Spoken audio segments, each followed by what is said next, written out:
Toda medida utilizando qualquer instrumento de medição sempre vai ter algum erro. Nesse vídeo, eu vou falar sobre um tipo de erro que existe que se chama erro sistemático.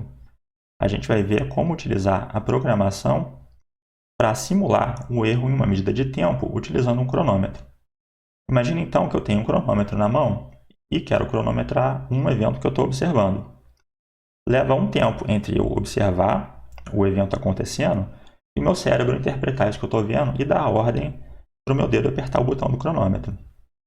Só que eu também posso me antecipar ao que eu estou observando e apertar o botão do cronômetro antes do tempo. Em geral, cada pessoa vai ter uma tendência a atrasar mais vezes ou a se antecipar mais vezes. Essa diferença de tempo entre um instante real em que o evento está acontecendo e o momento em que eu aperto o botão do cronômetro é o meu tempo de reação.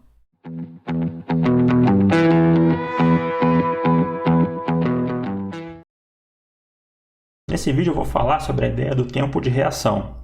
Eu vou então medir o meu tempo de reação cronometrando a queda de um objeto. Mas como assim? Que objeto é esse? Então, eu tenho aqui um programa onde vai ser simulado a queda dessa bolinha vermelha daqui da parte de cima da tela até lá embaixo. Então, nesse vídeo aqui, eu vou mostrar o programa funcionando e nesse vídeo que está aqui no card, eu vou mostrar o que o código está fazendo. E aqui embaixo na descrição do vídeo tem um link para baixar esse código. Então, no programa eu tenho a tela, onde eu vou ver a queda da bolinha, e esse botão escrito pronto, que eu vou utilizar para acionar o cronômetro. Então, a primeira vez que eu clicar nesse botão, vai se iniciar uma contagem regressiva de 3 segundos. Quando essa contagem chegar a 0, a bolinha começa a cair.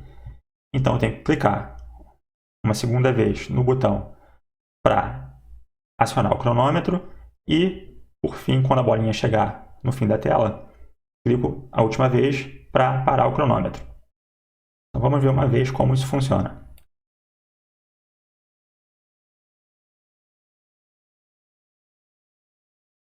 Nesse gráfico aqui ao lado, a linha pontilhada azul marca o início da queda da bolinha, então no tempo de 0 segundos, e a linha pontilhada laranja marca o momento em que a bolinha chegou ali no fundo da tela. E as barras azul e laranja são histogramas com as minhas medidas para o início e o fim da queda da bolinha. Por enquanto, só tem uma medida. Eu vou então repetir mais algumas vezes essa medida para a gente ver o resultado.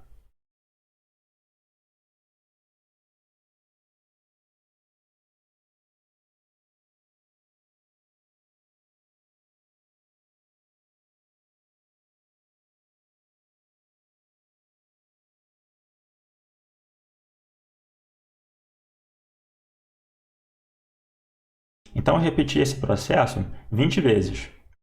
E, na maioria das vezes, eu errei tanto o início quanto o fim da queda da bolinha. Repara que pela largura dos histogramas que a gente tem, para mim, é mais difícil acertar o início da queda do que o final. E, por fim, nós temos esse botão exportar, que vai exportar para a gente os dados que estão no gráfico. Os dados vão ser exportados num arquivo chamado output.txt, no mesmo diretório onde o programa está sendo executado. Então, eu vou fazer isso agora, vou exportar esses dados.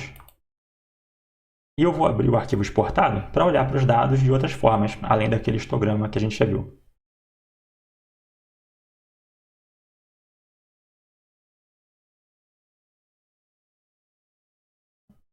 Vou utilizar o módulo Pandas para olhar para esses dados. Então, a primeira coisa que eu vou fazer vai ser importar esses dados como um data frame chamado df.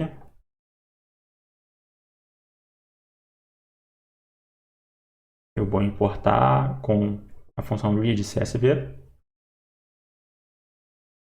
O nome do arquivo é output.txt.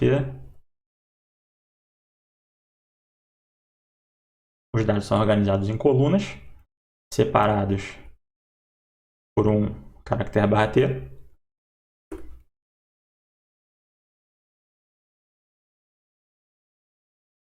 Então aqui a gente tem as primeiras linhas dessa tabela de dados. A primeira coisa que eu posso fazer é visualizar em um gráfico todos os dados desse data frame df. Então aqui eu tenho essa linha azul, os dados para o início da queda da bolinha. Na linha laranja, o fim da queda que eu medi. E a linha verde é o momento real do fim da queda. Com esses dados eu posso, por exemplo, calcular o tempo que eu levei entre clicar no botão de Start e no botão de Stop.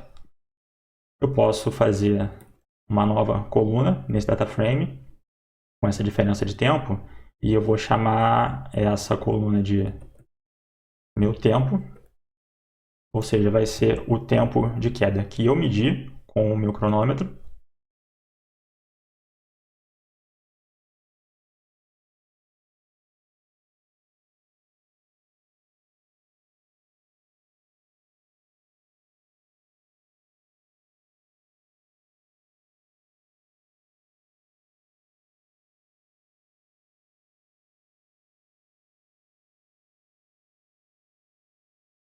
Então, nessa primeira coluna, eu tenho os instantes em que eu iniciei o cronômetro para contar o início da queda da bolinha, contados a partir do início real da queda. Então, o tempo zero é o momento em que realmente a bolinha começa a cair.